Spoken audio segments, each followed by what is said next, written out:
क्या भारत के लिए दोबारा इंटरनेशनल क्रिकेट नहीं खेलेंगे श्रेयस अय्यर और ईशान किशन?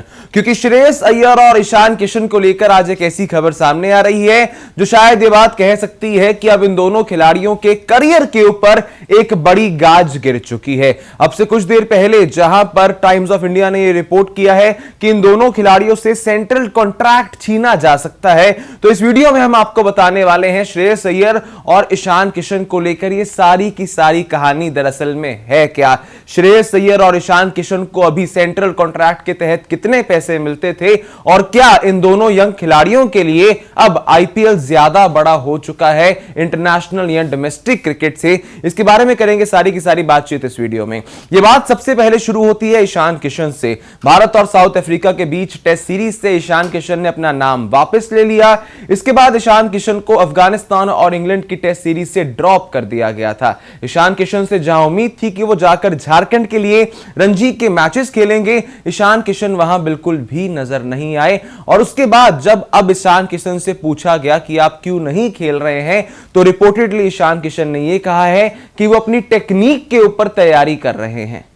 अब सोचने वाली बात है, एक ऐसा खिलाड़ी जो इंटरनेशनल क्रिकेट में भारत के लिए 2 महीने तक खेल रहा था, वर्ल्ड कप की स्क्वाड में था, उसको यह क्या जरूरत पड़ गई कि जहां बीसीसीआई ने सचेत किया है कि अगर आप फ्री हैं, आप टीम से ड्रॉप चल रहे हैं, आपको कोई इंजरी नहीं है, तो फिर आपको जाकर खेलने हैं रणजी के मैचेस। वहां ईशान किशन इस बात का हवाला दे रहे हैं कि वो अपनी टेक्निक के ऊपर काम कर रहे हैं इस समय पर हार्दिक पांड्या के साथ। इसमें वास्तविकता की बात तो यह है कि हार्दिक पांड्या जो कि उनके मुंबई इंडियंस के कप्तान हैं, तो अब यहां पर क्या वो टेक्निक की तैयारी कर रहे हैं ईशान किशन, या फिर ईशान किशन आईपीएल की तैयारी कर रहे हैं? ये शायद आप ज्यादा सोचने में मेरे से समझदार हैं।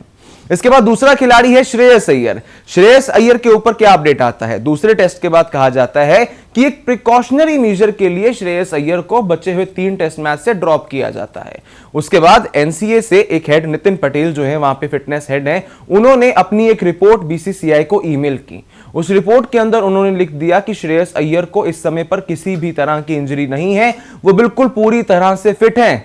इधर से ये ईमेल जाता है तो दूसरी तरफ से श्रेयस अय्यर ये बात कह देते हैं कि वो रणजी के मैचेस जहां उनकी मुंबई की टीम क्वार्टर फाइनल में खेलने वाली है, वहां नहीं खेल पाएंगे क्योंकि उन्हें एक माइनर बैक स्पैज्म है, इस कारण से वो आपको खेलते हुए नजर नहीं आने वाले हैं।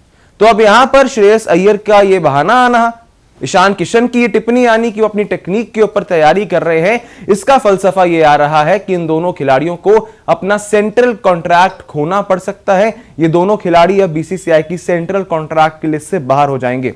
इससे पहले तक अगर बात की जाए तो श्रेयस अय्यर को रखा गया था बी ग्रेड कॉन्ट्रैक्ट में, जहां उन्हें सालाना 3 करोड़ मिलते थे, और ईशान किशन को सी ग्रेड कॉन्ट्रैक्ट में रखा गया था जहां उन्हें बीसीसीआई की तरफ से सालाना 1 करोड़ रुपए मिलते थे। लेकिन अब इन दोनों खिलाड़ियों की यह बड़ी गलती, जहां उन्होंने बीसीसीआई की वार्निंग के बावजूद रणजी के मैचेस खेलने को मना कर दिया है, यह उनके ऊपर इतनी ज्यादा भारी पड़ सकती है कि अब इसके बाद कभी शायद आपको वो इंटरनेशनल क्रिकेट भारत के लिए खेलते हुए देखें या फिर नहीं, उसके ऊपर भी सवाल खड़ा हो सकता है। क्योंकि बीसीसीआई ज्यादातर उन खिलाड़ियों को चुनता है जो उनके सेंट्रली कॉन्ट्रैक्टेड प्लेयर्स होते हैं। अब इन दोनों से कॉन्ट्रैक्ट छीना जा सकता है, इसकी रिपोर्ट्स निकलकर सामने आ रही हैं। आपका क्या कुछ है कहना इस मुद्दे पर? दीजिए अपनी राय हमें कमेंट सेक्शंस में। इस वीडियो को लाइक करना, चैनल को सब्सक्राइब करना बिल्कुल मत भूलिएगा। और अभी के लिए मुझे दीजिए इजाजत। जय हिंद, जय भारत।